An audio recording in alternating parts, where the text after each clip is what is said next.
Hi. We live in a society in which we allow ourselves to believe, under false pretenses, out of tradition if nothing else, that certain words are taboo and that, the worst thing you can say, the most embarrassing, unspeakable thing you can do is say a certain word, like the F word or whatever word you want that to be, that represents something you can't say. Well, I'm telling you, it's almost 2017 now, and profanity is not taboo. It's not accepted in certain environments, but it's not taboo. It's far from taboo.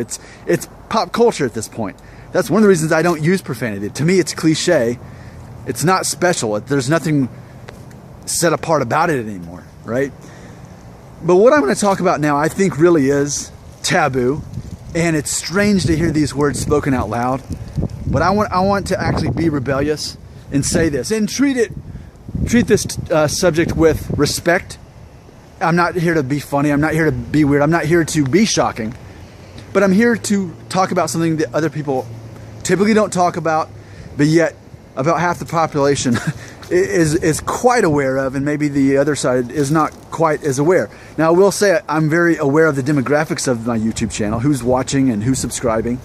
And I will say that I know that 92% of you are male, and only 8% are female.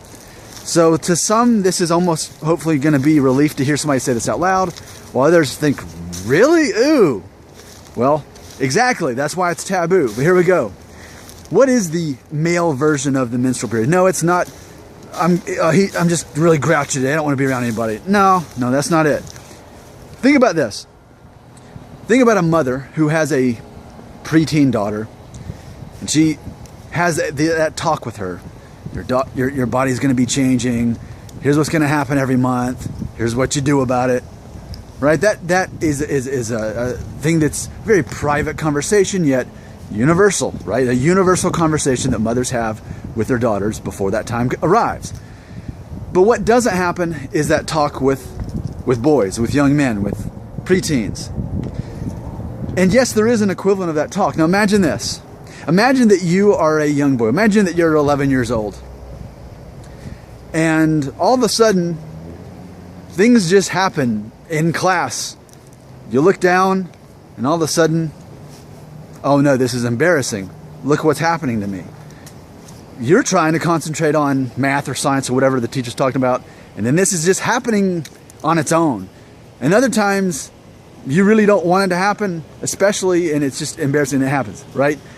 Well, in addition to that, it doesn't end there. In addition to that, your body is now producing a fluid that it didn't used to produce. And that fluid, there's pressure behind it.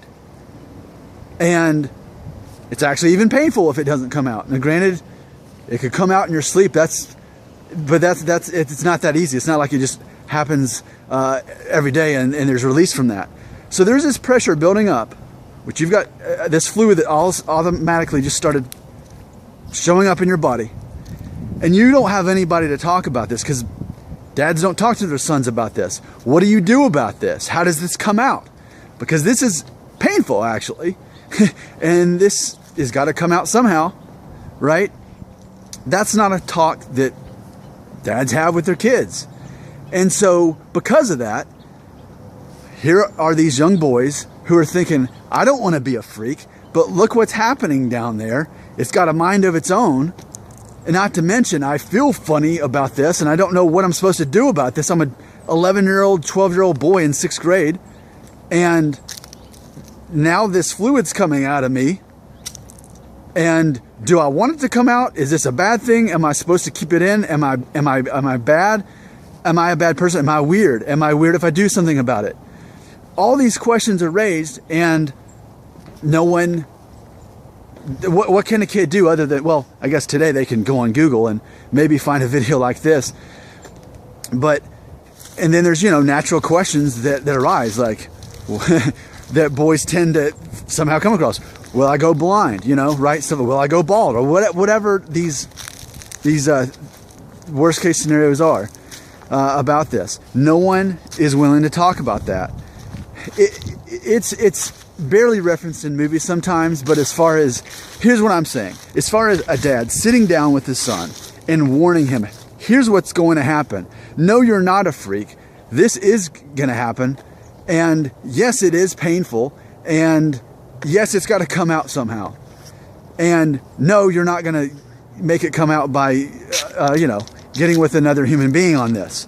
Because think about that. Think about if you are a teen boy or an 11-year-old boy, and you've got this stuff going on downstairs, with or without you, it's happening, and you feel weird, and you're 11 years old. Your body is preparing. It's preparing itself so that you can mate with another human being. But you're far from ready from it. You're only 11 years old. You're far from being ready for that. So naturally you feel weird, you feel wrong, you feel dirty. You don't know what you're supposed to do about this. And you know that society doesn't accept you talking about it. So you just don't talk about it, and you do something about it anyway. And that's what happens, right? But people don't talk about it. Dads don't tell their son, hey, this is okay. See, that is the male version of the menstrual cycle. Okay, I get it. Like, I'm not downplaying the female menstrual cycle at all, right? That's its own thing. And I'm not here to speak on that at all. But what I am saying here is the male version of that is pretty bad too. And I just want to say that out loud. The male version of this is pretty bad. Because it's not a monthly thing, it's a daily thing, it's an hourly thing. It happens with or without you. You don't want it to happen. If you try to stop it, you go crazy, right? And it's painful. So what are you supposed to do, right? And then there's this whole morality thing. What am I supposed to do? And no one's telling me what to do. So, does that about cover it? Does that at least get the conversation going? That there's an imbalance here. Mothers will talk to their daughters about a menstrual cycle, but dads are not talking to their sons about the production that happens in their body and what to do about it.